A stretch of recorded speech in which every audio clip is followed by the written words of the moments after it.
Well, I hope we have. Okay, we got video going. Now we have audio going in 3, 2, 1.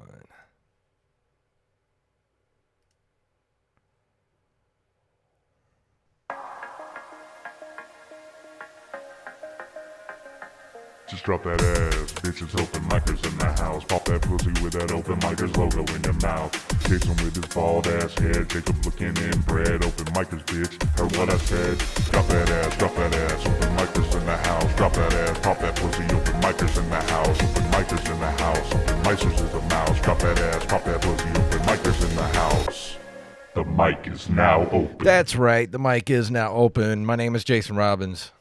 I'm Jacob Craig. Dude, I'm so tired. Me too. God. I've been up since 4:30 in the morning, Me too.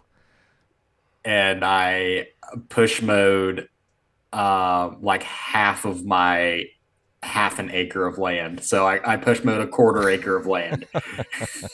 That sounds like fun because it's nice and chilly outside right now. Oh yeah, dude. I felt like a wet tarp. I feel like I don't know. I feel like we're just in the middle of Satan's crotch right now. Is what's happening outside. You can't. Yeah. The greatest part about living on the Gulf Coast is this time of the year you just live with like a constant sheen of sweat on you, like you're in a '70s movie. You know how in the '70s everybody just had like a sheen of sweat on them. It looked like in the movies, and that's what it just looks like right now. Everybody's just got a sheen of sweat. Yeah, 100%. Like every time I think I'll be fine, I end up sweating through a t-shirt and I'm like, fuck, I should have brought an extra t-shirt just going out into the world. Dude, what is up with having to help people move the last couple of Dude. months, dude? I know. Let's talk about I'm this. done moving people, man. To be God. fair, the only people I've ever helped move really before now was my brother. Because I don't know, no friends have ever asked me move. Uh, and then I helped you move. I've moved like 4 times in the last 3 years. And then we helped a mutual friend of ours move. And let me tell you something. Okay, we're just gonna lay it all out right here. All right, buddy. Because in the 4 times that I've moved, um, my strategy was to just have everything that I can packed. And then when people come to help, I'm just like, we're loading it the fuck up. And then when we get it to the other place, literally just put it wherever you think it might go, and I will fucking do it later. Yeah. Because that is the pain of moving. Yeah. Like that's what happens when you are the person moving. You've got to just fucking figure out where all the shit goes later. I helped you move. Nothing was fucking packed. Yeah, but the thing Nothing was was packed. 70, like at least 70% of it was, but there's just so much shit. Yeah. Like what's crazy is that like your apartment, you had 70% of it packed and so much stuff. And I've done that with 2 houses where I'm like, fuck, I thought I had everything packed. I'm gonna have to go back and forth the next 3 days. Dude, I did not know we had that much shit. I just didn't know. I got the biggest truck I could get from U-Haul, and it still wasn't enough. I needed at least 2 of those trucks to fill up everything that was in that tiny ass little apartment. How all that stuff fit in there is beyond me. It broke the law of physics. All that stuff being in that apartment, because here in the house it looks like it looks like people have lived here for at least 50 years. At this point, there's so much stuff in this house. Like, it does not look like we just moved in. And at the apartment, it was just like, how did we fit all that shit in there? How? It breaks the law of physics. Yeah, I don't think anyone really realizes how much shit you actually have until you start moving it out. And then, like, you didn't bring a couch. The friend that we helped moved, he didn't bring a bed. And there's still just chock fucking full of just random junk. The thing But is the week before I moved, I had to help my parents pack up their house. In 2 days, we had to pack up. Me and my brother and my sister-in-law had to pack up that entire house, and they did more than I did because I had to work at the same time. So over the course of 2 days, they packed up a house that my parents have lived in since 1983. So 42 years worth of stuff jammed into that house. They had to pack up in 2 days. Then the next weekend, I had to move. Then, like a week later, you were moving, but I was moving again at the same time. you were still moving. I was still moving at the time. And then, of course, our mutual friend has to move. And I'm like, I'm done. I'm done moving at this point. I don't want to help anybody move at this point. And what I want to say on the episode today, Jason, is that as much as you didn't have your shit together during that move, our friend gave us a fucking like legend of a map, like a fucking answer key of how the boxes are labeled, where they need to go. Like the most autistic thing I've ever fucking seen. To the point, like it's so specific to the point where nothing is getting done because we have to double check the fucking spreadsheet to make sure it's got to go where it goes. And then we loaded up this entire truck and it didn't look like we'd done anything. The house hadn't been touched. I'm like, this is too much shit for one person. This is too much. Well, and I don't know how he might be in for a rude awakening with the woman that's in his life currently. I don't know how he's gotten away with having that much shit. Oh, because I guarantee she's not gonna put up with that shit. I'm telling you. No. Having a woman in your life, there is no quicker way to liquidate all of your hobbies as assets. Fucking get rid of all the action figures, dummy. We have mouths to feed. Yeah, because our mutual friend literally has like thousands of action figures.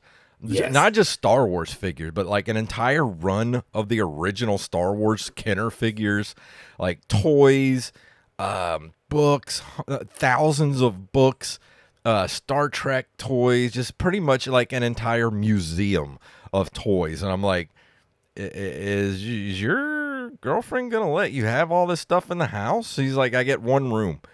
Like, yeah, that is not happening. That's what I get too. I get one room that we still have to share. And I already know she doesn't have to say anything. When things get financially stressful, I'm already going through my shit, being like, all right, what fucking action figures am I selling? What PS2 games am I getting rid of? Yeah, and he had gotten a storage bin that looked like a freaking warehouse. I was like, yep, this is where all your shit's going to be for the next foreseeable future. Oh, yeah, for sure, dude. Yeah, that is, I think that's like probably the most, I don't know how to word this, but like having a woman in your life is the best way to make a man grow up, I guess. Yeah, I guess so. Because, the normal progression is like you meet a woman in your 20s and you get married and whatever. And then before then, it's like, oh, yeah, I have all my hobbies. I have my video game stuff. I don't know how to cook or clean or fucking wipe my ass, but I fucking have, a million Funko Pops. And then you meet a woman that you love and you get married and you settle down. And she's like, all right, when is it time to let go of the Funko Pops and learn how to wipe your ass? Yeah. When is it time to grow up a little bit? Yeah. I mean, which is important as much as it sucks. As much as it sucks, it is kind of important. But I think that's like the first battle that most men and women have with each other is over the man hobbies. Yeah. I mean, I've gotten rid of a lot of shit over the years, and most of my shit has gone to this certain friend who bought it all from me. And now I have to help him move it all. You had to help him move the shit that you got rid of. Yeah. What a pain in the ass, dude. But it's okay. He's basically like he's like a safe deposit box. Like I didn't really want to sell that stuff, but I was just like, here, you buy it from me and keep it till I want to buy it back from you. Yeah, there you go. You basically pawned it. Yeah, basically like an infinite pawn. Just keep it until I want it back. Yeah, that's good. Um, do you have like does your woman have any hobbies? Do women Oh, have hobbies? yeah, she does. She was collecting Disney VHS tapes, the Masterpiece collection, for a while, and now she's into collecting like Barbie, like vintage Barbie dolls. So that's her thing. Okay. Yeah, for the most part, I don't think that women hobbies are like a thing. Or like if it is, it's whatever TikTok fad is happening right now. Because like What's your wife? What does she do besides run run your life? yeah. You mean besides being my drill sergeant? What's her And hobbies besides making you do shit? yeah, besides fucking pegging me every night over fucking over not knowing how to make a doctor's appointment. Yeah. So that's what I'm saying. Like she's had so many fad hobbies since we've been together. Like it was knitting at one point, and then she got into baking, and then she had one of those cry cut or like cricket machines or whatever where you can like kind of like make designs out of like Yeah. vinyls. Uh, and now I don't know if she really has any like real hobbies. It's just like she gets interested in whatever's on TikTok. Like she'll get obsessed with whatever the thing is right now. Yeah, I think my main hobby is always going to be video games. Like that's always been the constant. Yeah. Well, Since I was a kid, as long as I can remember. dude, that's how men's brains work. Is like, all right, video games has been my hobby since 1985. Yeah, pretty. Yeah, Fucking literally. the first beer I drank is gonna be my beer forever. Yeah. The fucking my friend from high school that I haven't talked to in 20 years can text me and be like, "Hey, can you help me fucking pick up a TV real quick?" Yeah. And I'll go help him.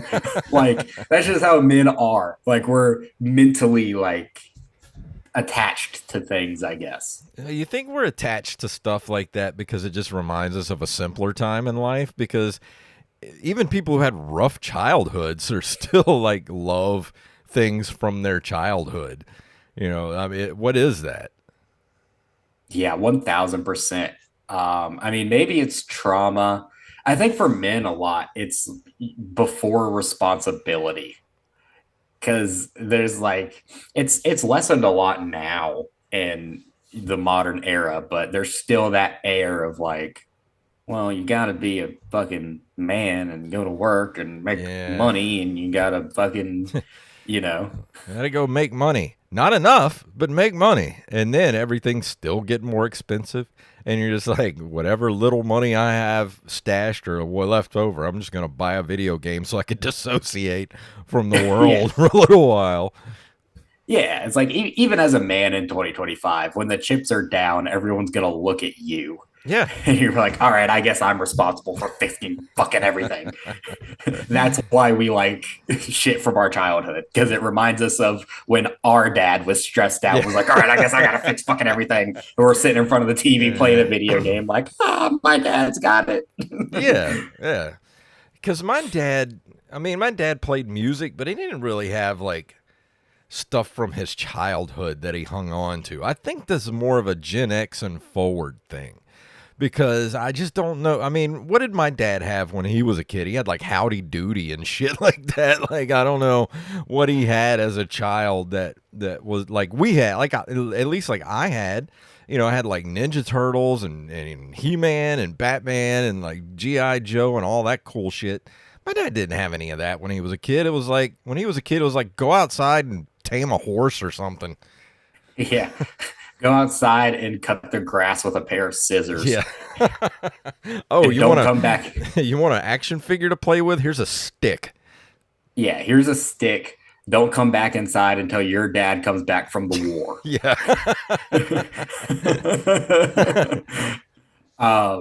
Dude, my dad had, and I don't know where it is now. My mom might have burned it from him when he was a kid. He had a fucking ventriloquist dummy Hmm. that he would just pull out sometimes and fucking be like, look at this thing. It's creepy. Look at it. And then that's it. That's the whole thing. That seems very weird. I mean, did he ever pull it out for you, like, and do it for you when you were a little kid, or? When I was a little kid, no. But when I got older, he would like pull it out and fucking make it talk and be like, hey, look at that. Fucking look at this thing. See, Look at this doll. if I was your dad, I would have just pulled the doll out and just started talking through the doll all the time, just so I could get like a crazy check and not have to go to work anymore. Yeah. He'd probably still be alive if he did that. Yeah, probably. I remember, I remember hearing stories that what my dad used to do, and apparently his dad used to do the same thing. My family has horrible teeth genetics. Okay, my dad's dad had fake teeth Hmm. that he never wore, and my dad had like fucking maybe six teeth in his head, and he wore dentures all the time. And when I was a kid, I think maybe it was me, or maybe I'm thinking of one of the grandkids or whatever. But he'd take his fucking teeth out and smile, and put his teeth back in, Mm. and take them out and smile.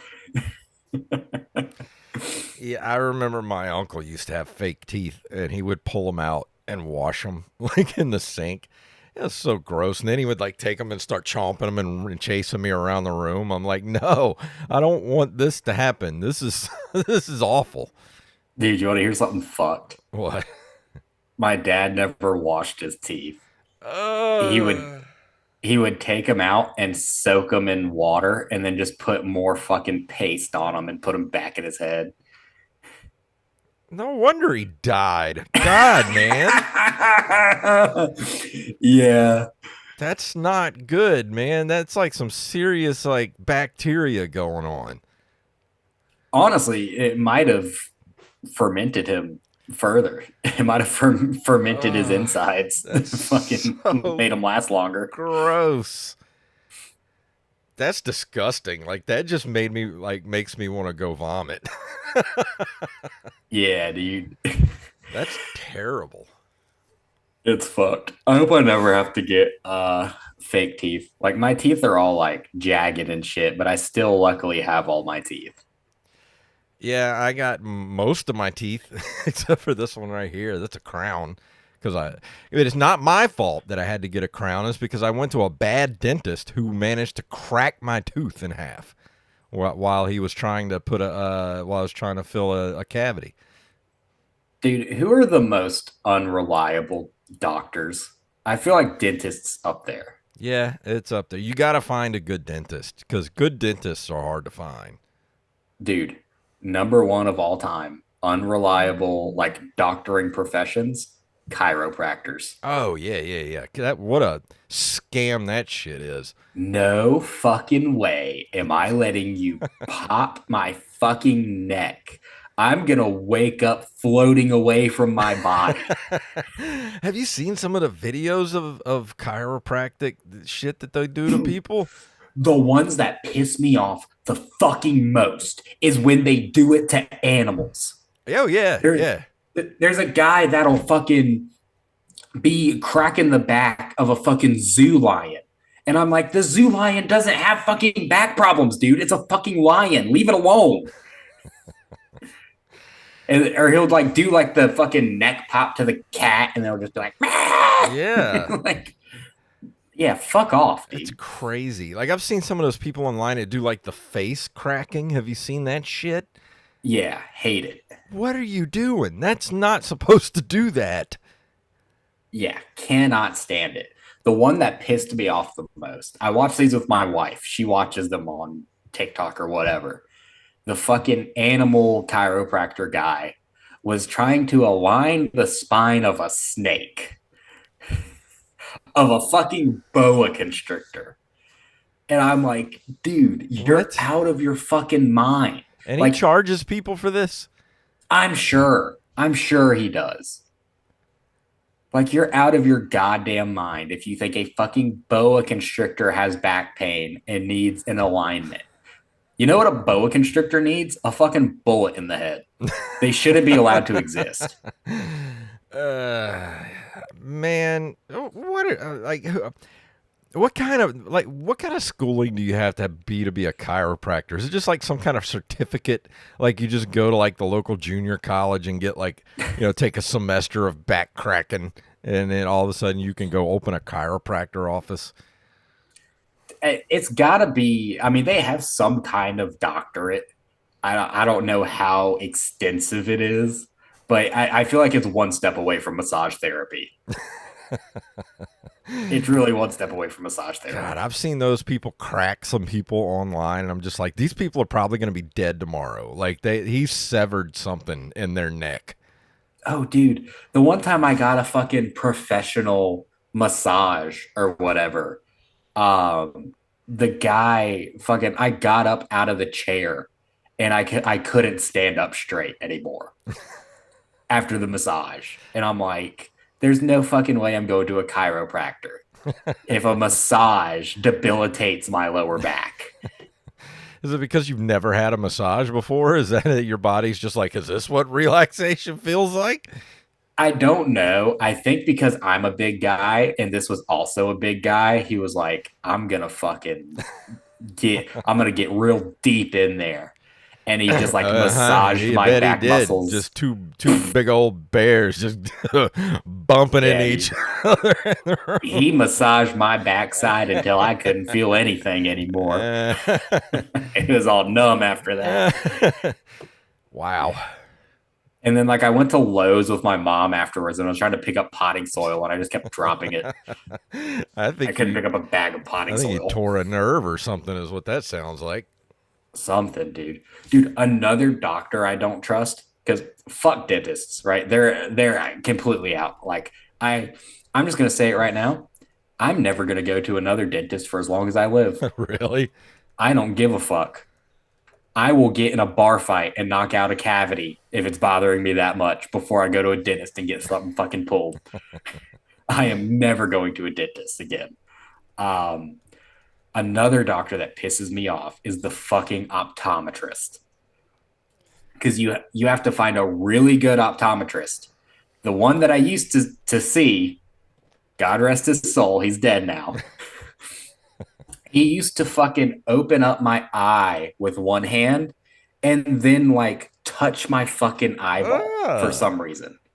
He would just touch my fucking eyeball all the time during the exams. Or like he'd put drops in my eye and then I just feel him like poking my fucking eyeball. I'm like, what are you doing with your fingers? Who knows? That sounds terrible. That sounds very unsanitary. At least did he at least put a glove on? No, he never wore gloves. See, that's like the dentist when I was a kid. When I was a kid, they didn't have regulations for dentists, so they didn't have to start wearing gloves until like the 90s. So when I was a kid back in the 80s, I remember hating going to the dentist because he would just shove his bare fingers in my mouth. Is that why you have that kink now? No. That's why I can't stand having fingers in my mouth. Like, it just, like, I don't know where those fingers have been. He probably been back there scratching his ass or something before he came in. Then he's all like, here, let me look at that tooth back there. And also, too, why would you want to put your finger in someone's mouth without a glove? I know. That's just so gross. And it's like another layer of protection because, like, my first instinct has always been bite. I've bitten so many fucking dentists, dude. I can't tell you how many I've fucking bit. I actually have a good dentist now, but it took a long time to find one that fixed all the shit the other dentists have done in my mouth. Like this one tooth right here. Like I went to the dentist a few years ago because I had a filling that was starting to, it was one of those old school, like, silver fillings they used to put in your teeth back in the 80s. And that's why they say, like, Gen X people are all having teeth problems now, because all that shit's starting to break down. All those silver fillings and stuff are starting to separate and, like, disintegrate. So we're all having to have our teeth fixed now. So I had one that was starting to separate, that I had a cavity from when I was a kid. So I go to this dentist that my grandma suggested. And so I go to him, and he's like, yeah, we'll just pull that out of there, and we'll put some new stuff in there, and you'll be on your way. I was like, that sounds good to me. So he gets up in there, and he's like up in there like he starts banging around with like a chisel and hammer, like he's like sculpting a bust of George Washington inside my head. It's like, what the hell is this dude doing? All of a sudden, I just felt like this bright pain in the side of my head. He split my tooth all the way up into the root of my teeth, and then put a cap on. I had to drill it, like just basically just like basically grind the tooth down, and then put a crown on it, and it still charged me. And I had to go back to another dentist to get it fixed, because my tooth, I couldn't chew on that side of my mouth for like 2 years. Yeah, that was a different time, because if that happened now, they wouldn't charge you, and that guy would be facing a malpractice lawsuit. Yeah, no shit. But this was like, I don't know, 2010 or something. I don't remember. 2012. Oh, okay. I thought this was like 1945. No, this was like less like a little over a decade ago. That's on you then, man. You don't know how to treat situations like that. Yeah, I know. I'm too nice. I should have told this dude, I'm going to sue your ass into oblivion, and then go, like, get it fixed. But he still charged me. He charged me to ruin half my head, is what he did. Yeah, you should have been like, okay, now you're going to fix it, and now you're going to do everything for free because you fucked it up. But yeah, I had to go back to a new dentist I got now, and he's fixed all the shit that all the other dentists have fucked up in my life. So my teeth are okay now. I can actually eat without pain on both sides. That's how it's supposed to be. Yeah. That's how eating works. Thank God for that. Yeah. And another one of those fillings fell out too. I had one of those old fillings in one of my bottom teeth, and we were out eating Chinese food one night, and I bit into an egg roll, and then I felt something go like crunch in my mouth, and I was like, well, I don't think egg rolls are supposed to be crunchy like that. I was like, eating a corn kernel or something, a popcorn kernel. But then I reached back there with my tongue, and I just went into my tooth, and I went further into my tooth, and I was like, oh, I got a big hole in my tooth right now. I could just stick half my tongue in there. So that sucked. I had to go get that filled in too. So you spit the filling onto your plate and get free Chinese food? No, I ended up swallowing it. I was like, dude. Well, that's going to come out later. That's nasty, bruh. Yeah. You're getting the silver shits. Yeah. I checked my poop for a few days. I kept checking out. I'd go to the bathroom and check it out. I mean, like, is there any silver in there? Dude, forget about the gold rush. You got the silver rush, no bruh. The silver runs. One thing before we go, we're getting close to the time here. I saw a guy get run over the other day, Jacob. Oh, yeah. You've been trying to tell me about that. What happened? So I go on another run for my boss at work, and I'm leaving the other morning, and across the street is the service road. Like those frontage roads they have that run along the main road. That's not quite the main road, but it runs alongside the main road. Mm. The guy was in there in the middle of the road with his pants down around his ankles. He was sitting up. Hell yeah. And then there was a car like kind of sideways there, and the dude was out of the car on his phone. So I'm pretty sure he ran over that dude with his car, because then by the time I got back, there was a bunch of ambulances and cops and fire trucks there on the scene. So I imagine that dude got ran over pretty good. Dude, is that the homeless version of like someone like hitting you and then you show up to court in a neck brace? Yeah. It's just like you get hit by a car and then you drop your fucking pants. Well, that guy looked like he was in a little better shape than the first time I saw a guy get run over on a service road like that. Because when I was an EMT back in the day, one of the first calls I ever had to go on was there was a guy in Pascagoula that got picked up for public drunkenness. by the police. And sometimes when the police late at night don't want to deal with people like that, they'll just take them and go drop them off at the hospital in the emergency room. And then the emergency room will sober them up and then let them go on their way. And so that's what happened to this dude. He got caught he got picked up for public drunkenness.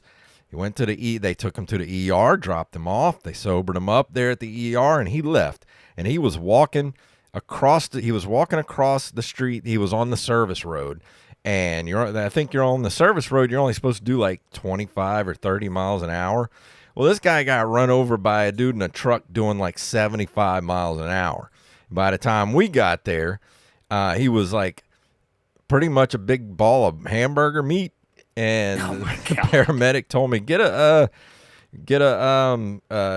blood pressure on him. And when we pulled him over, both of his humeruses were broken. Like his arms were just flopping everywhere. And I was just like, where? And he was like, well, never mind. Let's just get him on the truck. And his head was busted open too. And the first time I ever saw somebody's brains hanging out of their head was this moment.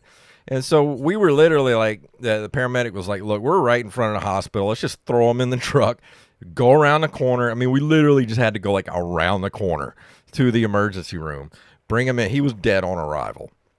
Then, of course he was, dude. He was dead like as soon as he got hit by the truck.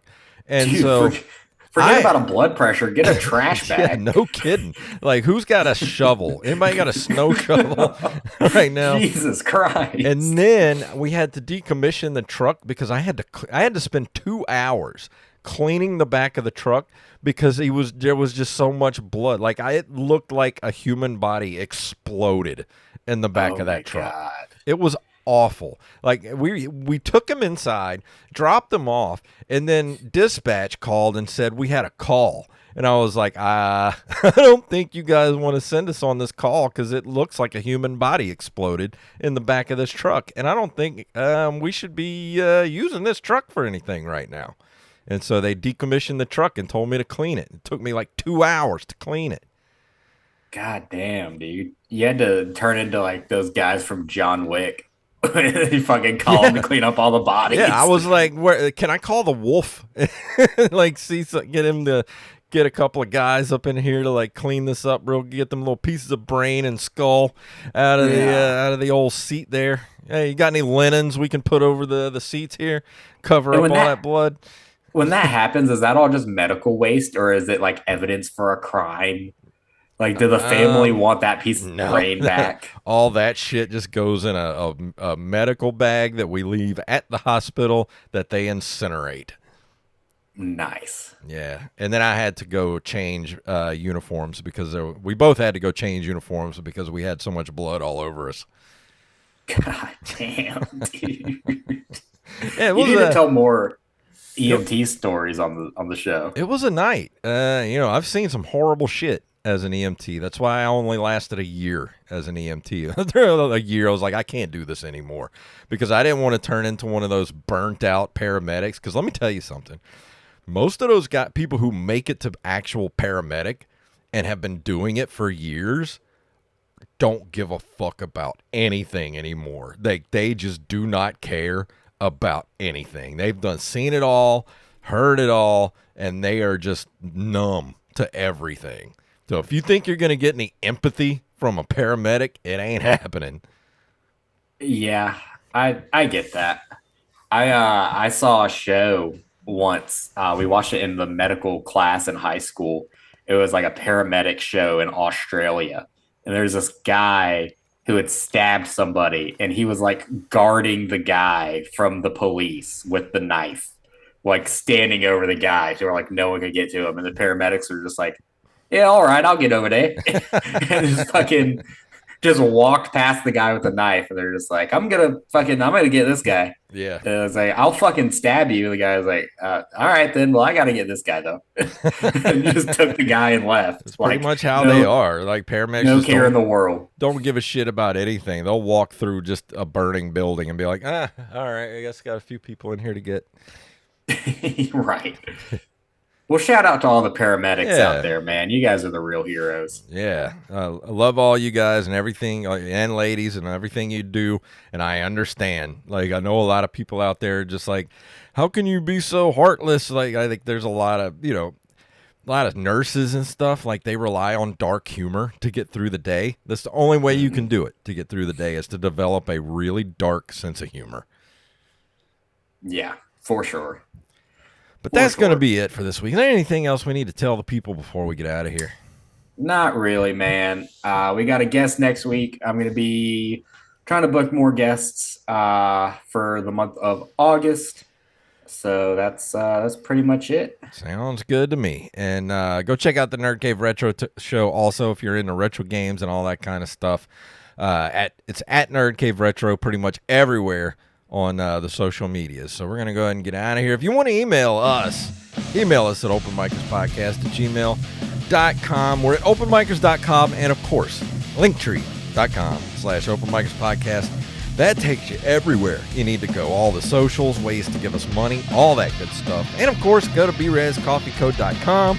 Use the code OMPodcast to check out for 10% off of your order. We love all of you, and we'll see you right here next week. That story made me want meatballs. And thank you all for watching on YouTube. Don't forget to like and subscribe and share and all that good stuff. And we love you too. We'll see you guys next week.